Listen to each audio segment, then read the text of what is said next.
আকাশবাণী খবর পড়ছি চঞ্চল ভট্টাচার্য। প্রথমে বিশেষ বিশেষ খবর। প্রধানমন্ত্রী বলেছেন, বিজ্ঞান ও উদ্ভাবনের মাধ্যমে সমাজের ভবিষ্যৎ তৈরি হবে। শিক্ষাক্ষেত্রে সংস্কারের জন্য পরিকাঠামো তৈরি এবং গঠনগত সংস্কারের ওপর বিশেষ গুরুত্ব দেওয়া হয়েছে। কেন্দ্রীয় অর্থমন্ত্রী ১৪টি রাষ্ট্রায়ত্ত সংস্থার মূলধন ব্যয় সংক্রান্ত পর্যালোচনা বৈঠক করেছেন। দেশে কোভিডের থেকে আরোগ্যের হার কিছুটা বেড়ে ৮৮.২৬% হয়েছে। আইপিএল ক্রিকেটে রাজস্থান রয়্যালস চেন্নাই সুপার কিংসকে ৭ উইকেটে পরাজিত করেছে। আসছে বিস্তারিত খবরে। প্রধানমন্ত্রী নরেন্দ্র মোদী বলেছেন, সমাজের ভবিষ্যৎ তৈরি হবে বিজ্ঞান ও উদ্ভাবনের মাধ্যমে। এক্ষেত্রে বিজ্ঞান ও উদ্ভাবনে বিনিয়োগের বিষয়টি স্বল্পমেয়াদী দৃষ্টিভঙ্গি দিয়ে দেখলে চলবে না। অনেক আগে থেকেই বিজ্ঞান ও প্রযুক্তিতে বিনিয়োগ করতে হবে। এর মাধ্যমে আমরা সঠিক সময়ে গবেষণার সুবিধে পাব। একই সঙ্গে এই উদ্ভাবনের কাজকর্মেও সহযোগিতা ও গণ অংশগ্রহণের প্রয়োজন রয়েছে। বিজ্ঞানকে কখনোই অন্ধকার ঘরে আটকে রেখে সমৃদ্ধ করা যায় না। তিনি ষোড়শ গ্র্যান্ড চ্যালেঞ্জেসের বার্ষিক সভায় মূল ভাষণ দেওয়ার সময় আরও বলেন, ভারতে আমাদের শক্তিশালী ও প্রাণবন্ত বৈজ্ঞানিক সম্প্রদায় রয়েছেন। আমাদের বিজ্ঞান নিয়ে কাজ করার ভালো প্রতিষ্ঠানও রয়েছে। রোগ প্রতিহত করা থেকে নানা বিষয়ে ক্ষমতা বৃদ্ধি, এর মধ্যে সব বিষয়ই রয়েছে। শ্রী মোদী জানান, কোভিডের টিকা উদ্ভাবনে ভারত প্রথম সারিতে রয়েছে। ৩০টির বেশি টিকা দেশে উদ্ভাবনের কাজ চলছে। এদের মধ্যে ৩টি টিকা চূড়ান্ত পর্যায়ে রয়েছে। প্রধানমন্ত্রী নরেন্দ্র মোদী ছাত্রছাত্রীদের পরামর্শ দিয়েছেন, তারা যেন তাদের বাস্তব জীবনের বিভিন্ন স্তরে প্রাপ্ত শিক্ষা থেকে অর্জিত জ্ঞানকে ব্যবহার করে। তিনি বাস্তব জীবনকে গুরুত্বপূর্ণ বিশ্ববিদ্যালয় বলে উল্লেখ করে বলেছেন, জ্ঞানের প্রয়োগের জন্য বিভিন্ন পন্থা এর মাধ্যমেই শেখা যায়।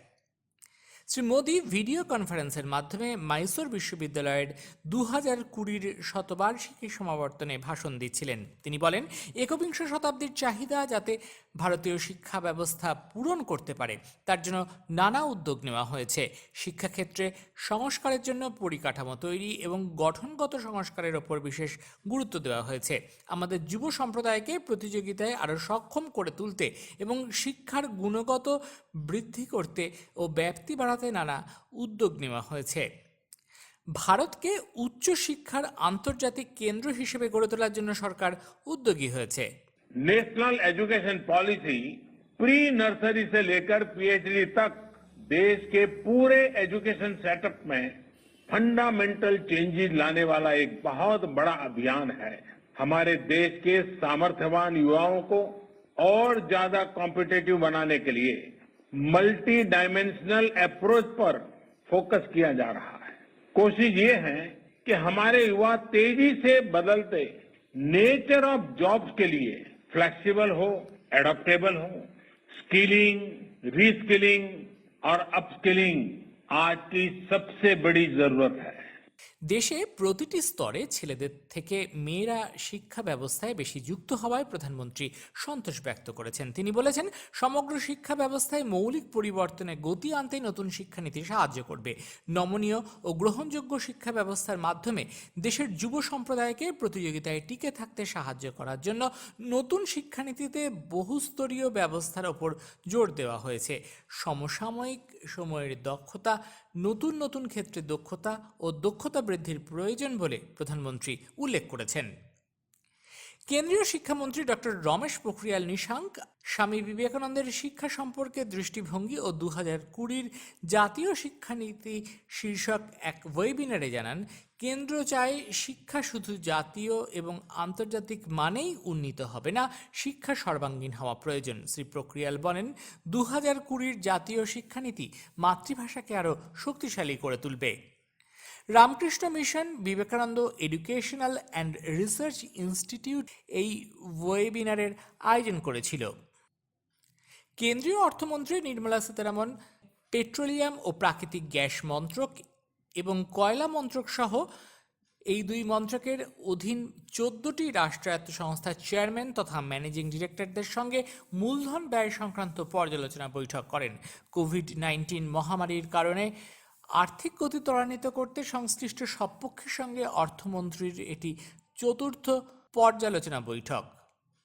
২০১৯-২০ অর্থবর্ষে ওই ১৪টি রাষ্ট্রায়ত্ত সংস্থার জন্য মূলধন ব্যয় পরিমাণ স্থির হয় ১,১১,৬৭২ কোটি টাকা। এর মধ্যে মূলধন ব্যয়ের পরিমাণ ধার্য লক্ষ্যমাত্রা ছাড়িয়ে গিয়ে 1,16,323 কোটি টাকা হয়েছে। খবর শুনছেন আকাশবাণী থেকে। দেশে কোভিড-19 থেকে সংক্রমণের হার ক্রমশ নিম্নমুখী। দ্রুত রোগ নির্ধারণ, রোগীকে বিচ্ছিন্ন করা এবং যথোপযুক্ত চিকিৎসার সুফল পাওয়া যাচ্ছে। মৃত্যুহারও বিশ্বের অন্যান্য দেশের তুলনায় অনেকটাই কম, 1.52%। বর্তমানে মোট সংক্রমিত চিকিৎসাধীনের সংখ্যা 7,72,000-এর কাছাকাছি। দেশে মোট সুস্থ হয়ে উঠেছেন 66,63,000-এরও বেশি মানুষ। আরোগ্যের হার কিছুটা বেড়ে 88.26% হয়েছে। কেন্দ্রীয় সংখ্যালঘু মন্ত্রী মুখতার আব্বাস নকভি জানিয়েছেন, 2021-এর হজ যাত্রা মহামারীর কারণে জাতীয় আন্তর্জাতিক নীতিনির্দেশিকার ওপর নির্ভর করছে। শ্রী নকভি বলেন, 2021-এ জুন-জুলাই মাসে হজ যাত্রা নির্ধারিত হয়েছে, তবে সৌদি আরব সরকারের জারি করা প্রয়োজনীয় নির্দেশগুলি বিবেচনা করে আগামী বছর হজ যাত্রা সম্পর্কে চূড়ান্ত সিদ্ধান্ত নেওয়া হবে। কোভিড পরিস্থিতির প্রেক্ষিতে কলকাতা হাইকোর্ট পশ্চিমবঙ্গের সমস্ত পুজো মণ্ডপে দর্শনার্থীদের প্রবেশ নিষিদ্ধ করেছে। প্রতিটি পুজো মণ্ডপকেই কন্টেনমেন্ট জোন বলে গণ্য করতে হবে এবং হাইকোর্ট আরও বলেছে, কোনো পুজো মণ্ডপেই দর্শনার্থী প্রবেশ করবেন না।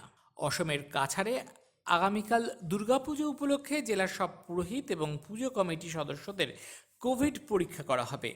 অন্যদিকে করিমগঞ্জের প্রশাসন জানিয়েছে, সাধারণ পরিচালনা পদ্ধতি অনুযায়ী পুজো কমিটিগুলিকে সব রকমের সাহায্য করতে হবে। কেন্দ্রীয় সড়ক পরিবহন ও মহাসড়ক মন্ত্রী নীতিন গডকরি আজ অসমে প্রথম মাল্টি মডেল লজিস্টিক পার্কের শিলান্যাস করবেন। বনগাইগাঁও জেলায় 694 কোটি টাকার এই প্রকল্পটি ভারতমালা পরিযোজনার আওতায় তৈরি হবে। কেন্দ্রের বেটি বাঁচাও বেটি পড়াও কর্মসূচির আওতায় ত্রিপুরার কৈলা শহরে একটি বৈঠক অনুষ্ঠিত হয়েছে। বৈঠকে কন্যা সন্তানদের সার্বিক বিকাশে এই ফ্ল্যাগশিপ কর্মসূচি 59 জেলায় কিভাবে রূপায়িত হবে তা নিয়ে বিস্তারিত আলোচনা হয়েছে। বাংলাদেশের স্বাধীনতা দিবসের সুবর্ণ জয়ন্তী অনুষ্ঠানে প্রধানমন্ত্রী নরেন্দ্র মোদীকে আমন্ত্রণ জানানো হয়েছে। আগামী বছর 26শে মার্চ এই অনুষ্ঠানে আসার জন্য বাংলাদেশের বিদেশমন্ত্রী A.K. আব্দুল মোমেন ঢাকায় নবনিযুক্ত ভারতীয় হাইকমিশনার বিক্রম দোরাইস্বামীর সঙ্গে সাক্ষাৎ করে এই প্রস্তাব দিয়েছেন। চীনের সেনাবাহিনী PL-এর একজন সৈনিক পূর্ব লাদাখের ডেমচোক সেক্টরের থেকে উদ্ধার হয়েছেন। প্রকৃত নিয়ন্ত্রণ রেখার কাছে কর্পোরাল ওয়াং ইয়া ল পথভ্রষ্ট হয়েছিলেন। ওই সৈনিককে অক্সিজেন, খাদ্য ও গরম পোশাক সহ চিকিৎসার ব্যবস্থা করা হয়। PL-এ তাদের হারিয়ে যাওয়া সৈন্যের বিষয়েও একটি অনুরোধ পাঠিয়েছিল। প্রথা অনুসারে লংকে চুশুল মণ্ডতে সব প্রক্রিয়া সম্পন্ন করে চীনা আধিকারিকদের কাছে পৌঁছে দেওয়া হবে। সেনাবাহিনীর প্রধান মনোজ নারাভানে খড়গ কর্পের প্রস্তুতি দেখার জন্য আম্বালা ক্যান্টনমেন্ট সফর করেছেন। সফরকালে তাকে এই ক্যান্টনমেন্টের বিষয়ে বিস্তারিত জানানো হয়েছে। সেনাপ্রধান আম্বালার বায়ুসেনার ঘাঁটিটিও সফর করেন। বিভিন্ন বাহিনীর সহযোগিতামূলক উদ্যোগের মাধ্যমে কাজ করার ক্ষেত্রে প্রয়োজনীয় ব্যবস্থা তিনি সন্তোষ প্রকাশ করেছেন। বিভিন্ন সামাজিক চ্যালেঞ্জের ডিজিটাল পদ্ধতিতে মোকাবিলা করতে নীতি আয়োগ ক্লাউড ইনোভেশন সেন্টার নামে একটি উন্নত প্রযুক্তির কেন্দ্র গড়ে তুলেছে। অ্যামাজন ওয়েব সার্ভিসেসের সাহায্যে এটি গড়ে তোলা হয়েছে। সরকারি সংস্থা, অলাভজনক ও শিক্ষা প্রতিষ্ঠানের একযোগে বিভিন্ন সমস্যার সমাধানে এই কেন্দ্রের সহায়তা পাওয়া যেতে পারে। IPL ক্রিকেটে আবুধাবিতে রাজস্থান রয়্যালস চেন্নাই সুপার কিংসে 7 উইকেটে পরাজিত করেছে। আজ দুবাইতে কিংস 11 পাঞ্জাব দিল্লি ক্যাপিটালসের মুখোমুখি হবে। শেষে বিশেষ খবর আরও একবার। প্রধানমন্ত্রী বলেছেন, বিজ্ঞান ও উদ্ভাবনের মাধ্যমে সমাজের ভবিষ্যৎ তৈরি হবে। কেন্দ্রীয় অর্থমন্ত্রী 14টি রাষ্ট্রায়ত্ত সংস্থার মূলধন ব্যয় সংক্রান্ত পর্যালোচনা বৈঠক করেছেন।